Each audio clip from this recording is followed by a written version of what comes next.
everyone, so today I'm going to be talking about the new Pixar Inside Out. I was very much looking forward to this film. I heard a lot of great things about it and apparently it was really funny.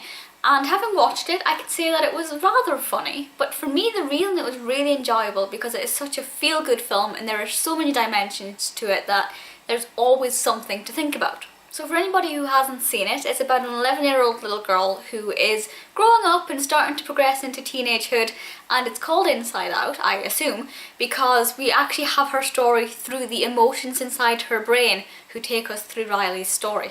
Now these 5 emotions are joy, sadness, fear, disgust and anger, which I think are probably 5 of the most prominent emotions that you have when you're progressing into teenage years.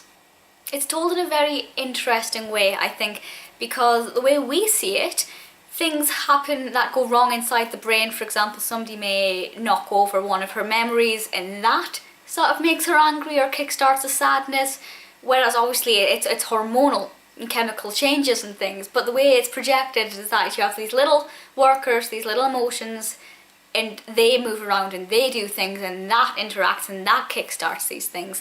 And I think if you're a child watching it or you're younger, I think it's definitely an innovative way to approach it. The driving force behind this, for me, is certainly the character profiles and the way they come across. Joy, Amy Poehler, is obviously at the heart of this. She is our narrator, if you like, and she's a wonderful character. Fear and disgust kind of sit on the backbench for me. They're not really that prominent. Anger is quite a one to watch, I think, because the way he reacts to certain situations is a bit of a surprise, and certain things he says I wasn't expecting. But then we have sadness. Sadness I'm so confused about, and I guess that's pretty prominent with sadness in general. On the one hand, I want to punch her because she's sad, and sad isn't nice.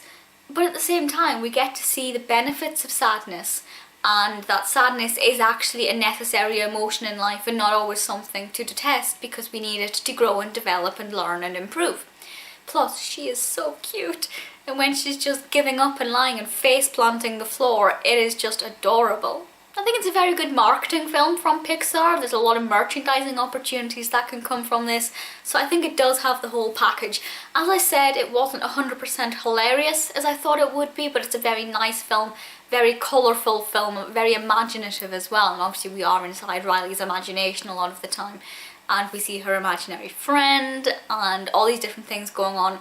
If you go onto IMDb, there's a really good team behind it as well who have worked on things like Monsters Inc., Toy Story, Nemo, and I will put the writers, editors, directors and such like information in the below bar for you to check out if you want to, which you should. So I do think there's a lot going for this film. It will never be my favourite Disney film. To be honest, I'm not the biggest fan of Disney Pixar in general, but I did thoroughly enjoy it and I would definitely recommend it. The one thing that I think this film had to be careful about was not stepping below that line of being family friendly to being a children's film. It's a very fine line, and there are times when I'm thinking actually this is more of a children's film, but then every now and then something would be said and I kind of think actually there's something in this for the whole family. So they just managed to stay above that line for the whole way and I enjoyed it as an adult. Definitely recommend. As I said, not my favourite Pixar, but thoroughly enjoyable, very cute, very bright and colourful, a lot to think about, probably a lot more 3D than a lot of films in terms of psychological, not physical. Thank you for watching this video and I will speak to you all soon. Bye!